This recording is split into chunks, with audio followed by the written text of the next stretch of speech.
Today's topic is basic block and flow graph. Already in the last video, we have seen how to write down the three address statements. So to understand the basic block and the flow graph, the basic input that we need is the three address statements for the given program fragments. It's a graph representation of the three address statements that we call it as a flow graph. It's useful for understanding the code generation algorithms. Even if the graph is not explicitly constructed by a code generation algorithm. In this flow graph, the nodes actually represents the computations and the edges represent the flow of control.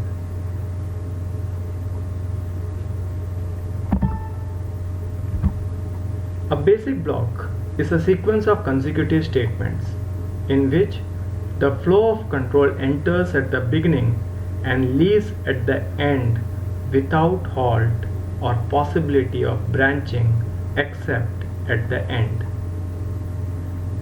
जब हम एक three address codes को लेते हैं तो वो sequence of consecutive statement जो हम लिखते हैं एक प्रोग्राम फ्रैगमेंट का, उसमें जो फ्लो ऑफ कंट्रोल जब पहले स्टेटमेंट पे एंटर करता है और सीक्वेंस में वो जाता है, इस बीच में कहीं कोई कंडीशनल या अनकंडीशनल गो टू या जंप नहीं हो, तो ऐसे सीक्वेंस ऑफ स्टेटमेंट्स को हम बोलते हैं basic block.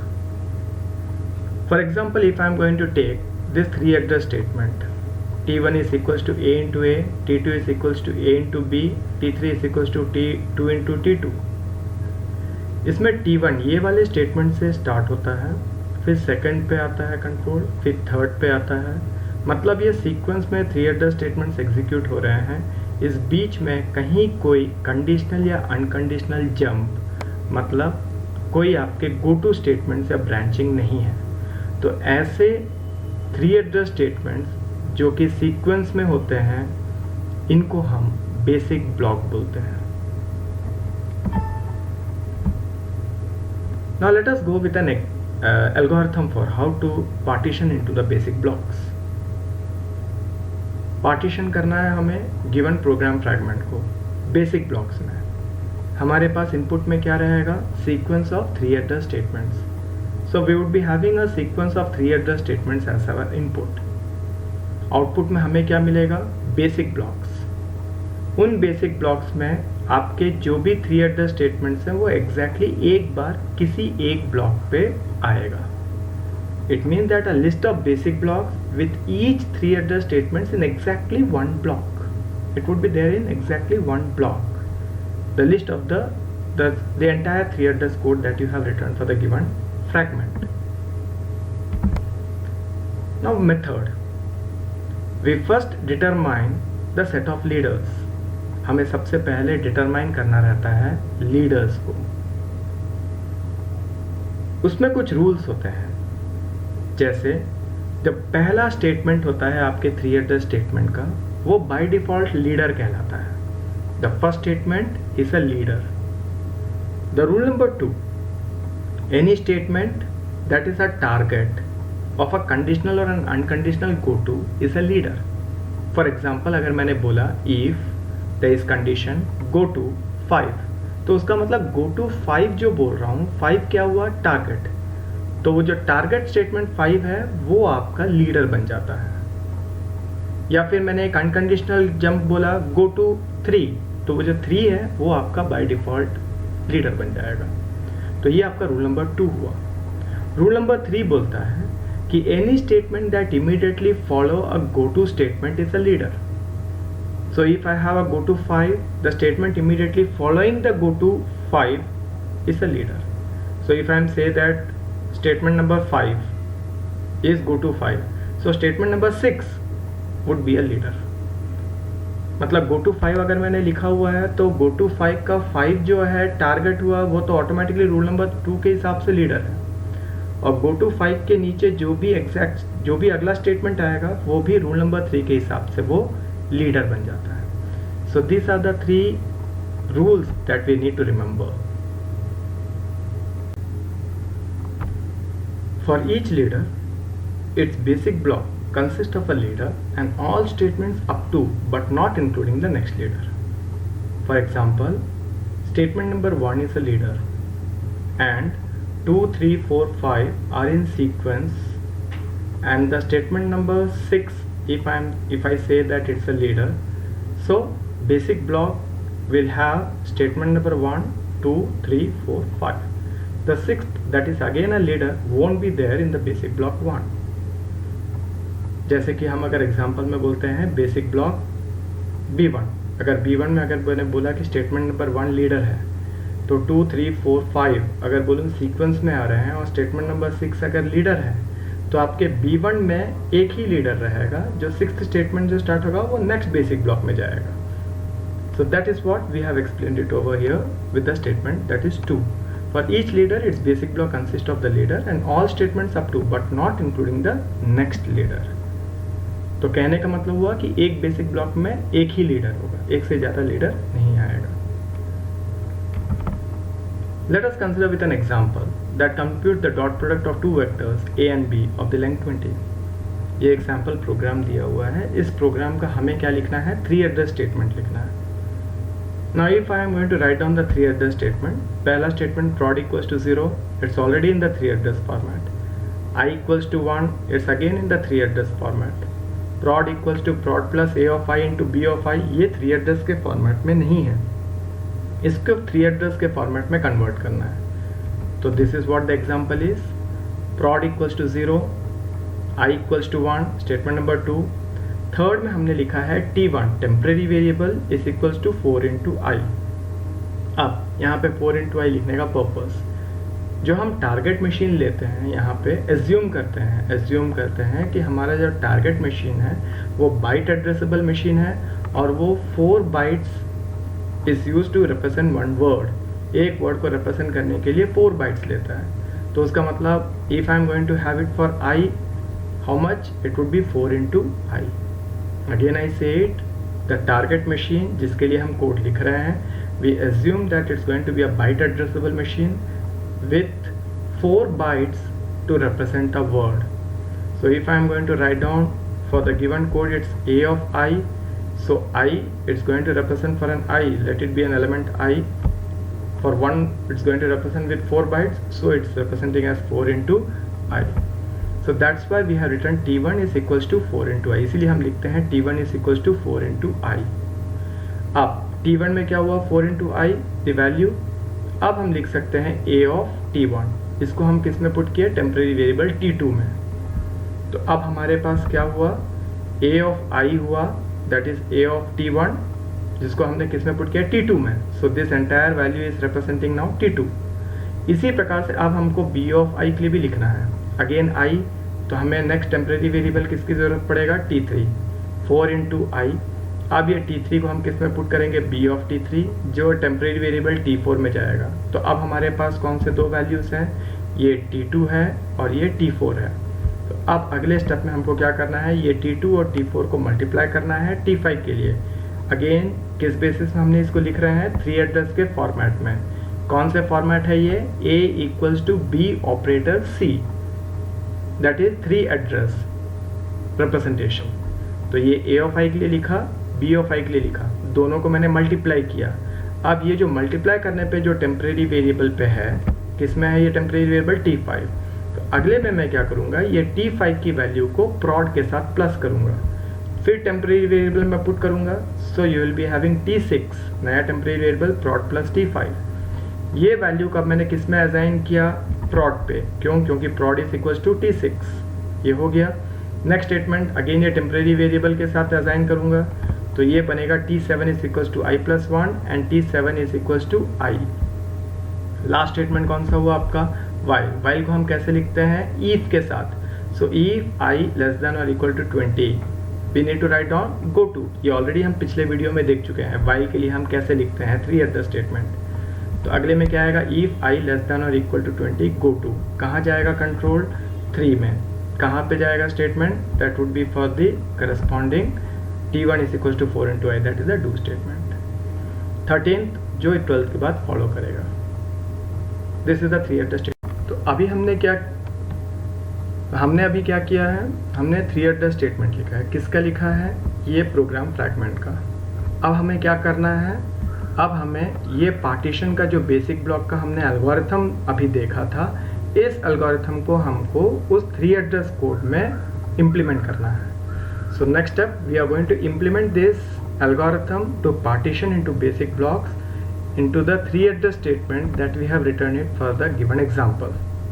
Now, by the rule number 1, what is the rule number 1? The first statement is a leader. So, by rule number 1, prod equals to 0 is a leader. Now, sequence में देखते जाओ, i equals to 1 कोई go to नहीं है, 3 में जाओ कोई go to नहीं है, 4 में जाओ कोई गो टू नहीं है, 5 में नहीं है, 6 में नहीं है, 7 में नहीं है, 8, 9, 10, 11, 12 पे जब आते हैं तब हमको दिखता है if i is less than और इक्वल टू 20 गो टू 3। मतलब ये आपका रूल नंबर 2 अप्लाई हुआ। क्या हुआ रूल नंबर 2? मतलब target of a conditional or an unconditional go to भी लीडर बनता है। Target of a conditional or an unconditional, ये कौन सा हुआ? ये कंडीशनल हुआ। तो ये कंडीशनल गो टू या कंडीशनल जंप का टारगेट क्या है? टारगेट यहाँ पे 3। तो थर्ड नंबर स्टेटमेंट जो है that is t1 is equal to 4 into I, ये क्या हो गया? आपका लीडर बन गया। तो ये मैंने लिखा है any statement that is a target of a conditional unconditional go to is a leader. तो ये रूल नंबर 2 के हिसाब से ये आपका लीडर बन गया। अब 12 तक हम ऑलरेडी आ चुके थे। अब 13th हमारे पास अभी है नहीं स्टेटमेंट, हम नहीं जानते, कंट्रोल उस पर जाएगा। तो ये स्टेटमेंट जो है, इस स्टेटमेंट के जो फॉलो करता है, any statement that immediately follow a go to statement is a leader. तो उसका मतलब 13th जो भी स्टेटमेंट होगा वो लीडर बनेगा बाय द रूल नंबर 3। तो इस प्रकार से हमको जब भी कोई प्रोग्राम फ्रैगमेंट दिया हुआ है उस प्रोग्राम फ्रैगमेंट का 3 एड्रेस कोड लिखना पड़ेगा, और 3 एड्रेस कोड लिखने के बाद उसमें पार्टीशन करने का जो एल्गोरिथम या मेथड है उसको अप्लाई करते हुए हमें लीडर्स को आइडेंटिफाई करना है। अगर लीडर्स आइडेंटिफाई होते हैं तो वो हमारा बेसिक ब्लॉक बनता है। तो अब अगर मैंने लीडर्स आइडेंटिफाई किया है और ये वाले स्टेटमेंट को अप्लाई करता हूँ, for each leader it's basic block consist of the leader and all statements up to but not including the next leader. तो कौन सा हुआ? ये आपका पहला लीडर हुआ। सीक्वेंस में आते जाओ but not including the next leader, तो थर्ड तो लीडर है, तो उसका मतलब मेरा पहला बेसिक ब्लॉक क्या बनेगा? ये 2 स्टेटमेंट मिला के पहला बेसिक ब्लॉक बनेगा। अब थर्ड जो लीडर हुआ तो उसका मतलब ये बेसिक ब्लॉक B2 स्टार्ट हो रहा है। अब यहाँ से हम सीक्वेंस में आते जाएंगे, कहाँ तक आएंगे? जब तक कि अगला लीडर नहीं आएगा। अगला लीडर कौन सा स्टेटमेंट पे आ रहा है? 13th में आ रहा है। तो उसका मतलब 3 से लेके 12 तक sequence of consecutive sequence of 3 other statements. तो ये पूरा का पूरा थर्ड से लेके 12th, from the 3rd till the 12th, the entire 3 address statement would be comprising of the block B2. So in this way we would be having 2 basic blocks. One would be B1 block and another would be B2 block as per the method for partitioning the given 3 address code into the basic blocks. So this was all about the basic blocks. Now let us see how to construct the flow graph by a given 3 address statements identified into basic blocks. We can add the flow of control. अब हमें क्या करना है? Flow of control को add करना है। किस में फ्लो ऑफ कंट्रोल को ऐड करना है? उन बेसिक ब्लॉक्स में फ्लो ऑफ कंट्रोल डालना है। तो how to do it? To set the basic blocks, making up a program by constructing a directed graph called a flow graph. तो जब हम डायरेक्टेड ग्राफ बनाते हैं, मतलब डायरेक्टेड एडजेस के साथ जब हम उसको रिप्रेजेंट करते हैं, फ्लो ऑफ कंट्रोल बताते हैं बेसिक ब्लॉक्स के साथ, तो वो बन जाता है हमारा फ्लो ग्राफ। इस फ्लो ग्राफ में जो नोड्स होते हैं वो आपके बेसिक ब्लॉक्स ही हैं। तो फ्लो ग्राफ के नोड्स क्या हुए? बेसिक ब्लॉक्स हुए। अभी जो एग्जांपल देखा उसमें कितने बेसिक ब्लॉक हैं? 2।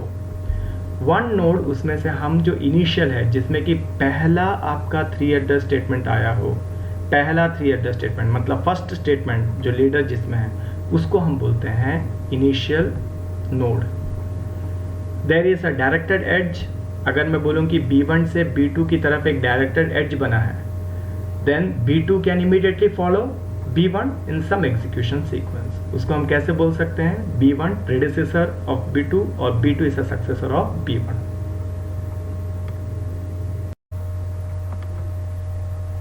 Now let us go through with an example. इस फ्लो ग्राफ के लिए अगर हम एक एग्जांपल देखते हैं जो हमने अभी बनाया था, उसके हिसाब से हमारा स्टेटमेंट नंबर 1 और 2 क्या था, ब्लॉक B1, और स्टेटमेंट नंबर 3 जो लीडर था कहाँ तक, आपके स्टेटमेंट नंबर 12 तक। तो ये पूरे स्टेटमेंट बना के क्या बनता है, B2। तो ये जो बॉक्स में दो रिप्रेजेंट किए हैं ये हमारे तो बेसिक ब्लॉक हुए हैं, जिसको हमने B1 लिखा है, यहाँ पे B2 लिखा है। अब हमें क्या करना है, इसमें डायरेक्टेड ग्राफ बनाना है। तो डायरेक्टेड ग्राफ के लिए हम क्या बताएंगे, फ्लो ऑफ कंट्रोल। तो फ्लो ऑफ कंट्रोल का मतलब क्या हुआ, prod equals to 0, 1 equals to 1। उसके बाद कंट्रोल कहाँ जाएगा, एरो के हिसाब से ये स्टेटमेंट नंबर 3 एग्जीक्यूट होगा। ये सीक्वेंस में एग्जीक्यूट होते जाएंगे कब तक, जब तक ये while statement that is if, जिसके हमने लिखा है 3 एड्रेस के फॉर्मेट में, जब ये ईफ स्टेटमेंट आएगा कंडीशन के बेसिस में it would be going for go to B2। तो गो टू B2 मतलब हमने यहाँ पे फिर से दिखाया है flow of control directed edge के बेसिस में।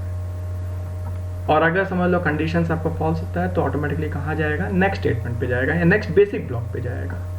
तो इस प्रकार से जब हम इसको फ्लो ऑफ कंट्रोल दिखा देते हैं, किस में फ्लो ऑफ कंट्रोल दिखाते हैं, बेसिक ब्लॉक्स में दिखाते हैं, तब बन जाता है वो flow graph. So that is what we have seen it. So if I am going to take the input and I am going to put it in the basic blocks.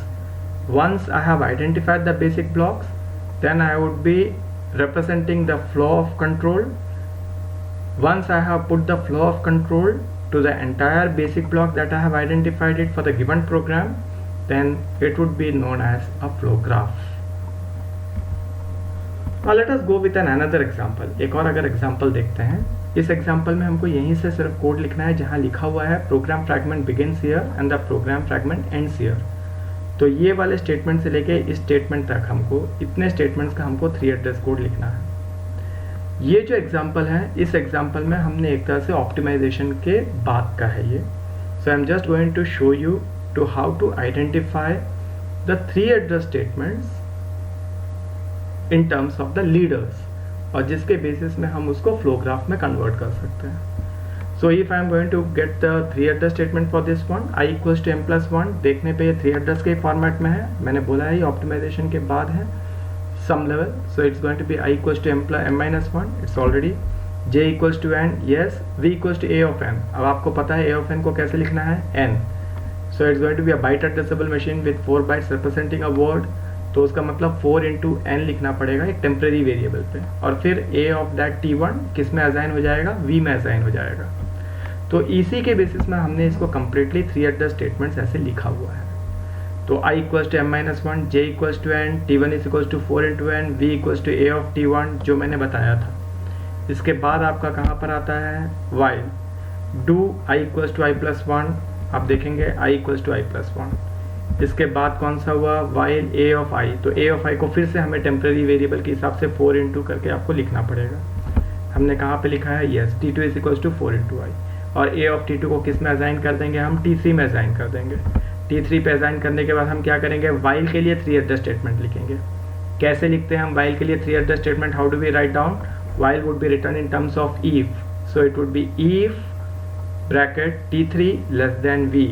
तो इसी प्रकार से हमने इसको लिखा हुआ है, if t3 less than v, go to कहाँ जाएगा, 5 कौन सा हुआ, i equals to i+1, i equals to i+1, condition के बेसिस में it would be again to 2।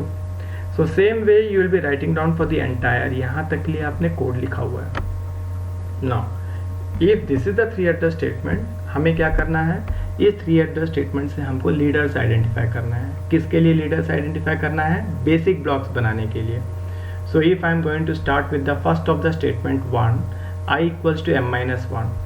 तो रूल नंबर 1 के हिसाब से 1 आपका लीडर हुआ।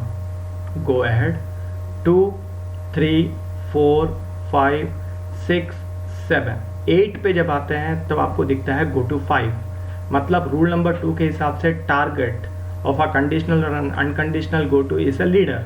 तो उसका मतलब स्टेटमेंट नंबर 5 आपका लीडर बन गया। अब 8 के बाद 9 statement, rule number 3, a statement immediately following a go to statement is a leader. तो 9th भी कौन सा हुआ, रूल नंबर 3 के हिसाब से लीडर। आप 10, 11, 12 पे जब आएंगे आपको दिखेगा गो to 9।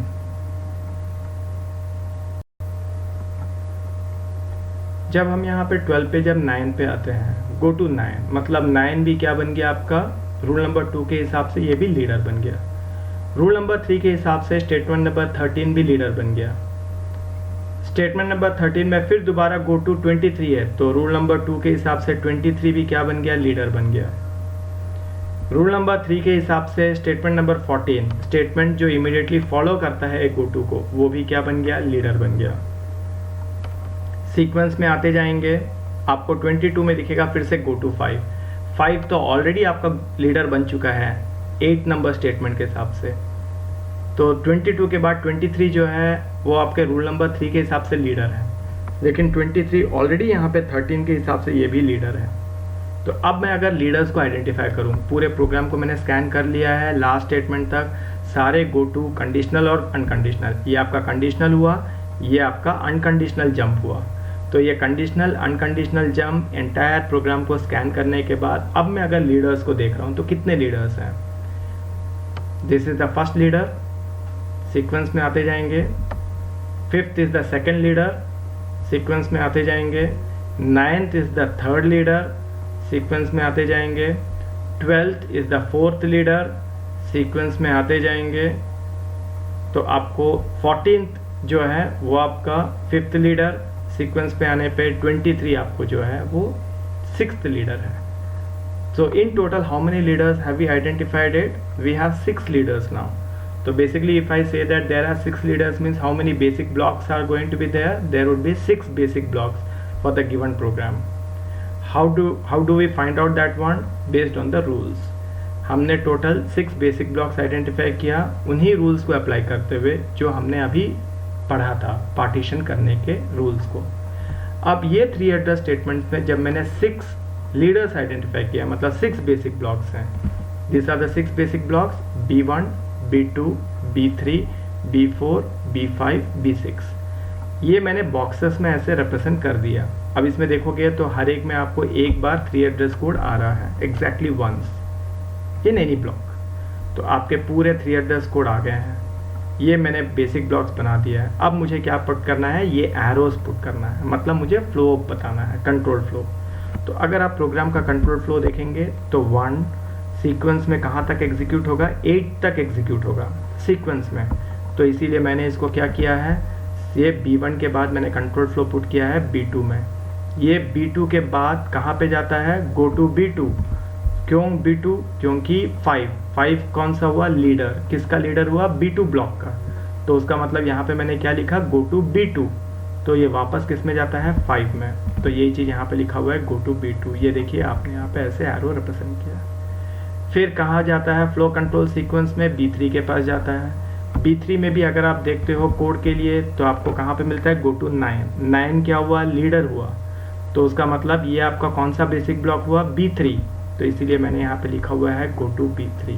There is again an arrow. Why arrow? Because it is go to 9। J equals to J-1 कौन सा हुआ, 9 स्टेटमेंट हुआ। सो इसलिए मैंने इसका 9th लिखने के बजाय क्या लिखा हुआ है, यहाँ पे बेसिक ब्लॉक B3 लिखा हुआ है।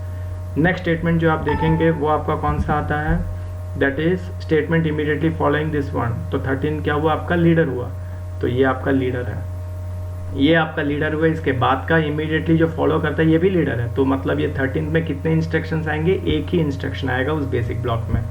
तो ये बेसिक ब्लॉक में एक ही इंस्ट्रक्शन है, ध्यान से समझेंगे। Statement immediately following a go to is a leader. तो कौन सा स्टेटमेंट, ये गो टू। तो ये आपका 13 क्या हुआ, leader. Statement immediately following again a go to is a leader. तो 14 भी लीडर। तो उसका मतलब जब ये 13 और 14 दोनों लीडर है तो 13 पे कितने इंस्ट्रक्शंस आएंगे, एक ही आएगा। अब फ्लो कंट्रोल देखेंगे आप आगे। अगर आपका ये वाला कंडीशंस के बेसिस में इफ इट इज ट्रू 14 से एग्जीक्यूट होगा, अदरवाइज ब्रेक होके कहाँ जाता है, 23। तो इसीलिए इसको रिप्रेजेंट किया हुआ है B5, यहाँ रिप्रेजेंट किया हुआ है B6। अब यहाँ देखेंगे लास्ट में आपको दिखता है गो टू कहाँ, 5 मतलब कौन सा हुआ आपका, B2 ब्लॉक। तो इसीलिए यहाँ पे हमने रिप्रेजेंट किया है गो टू B2 5 के बजाय, ये डायरेक्टली कंट्रोल यहाँ। So this is how we represent a basic blocks and a flow graph. I hope that this example might be clear to you. Same example next video पे हम देखेंगे optimisation purpose के लिए। Thank you very much.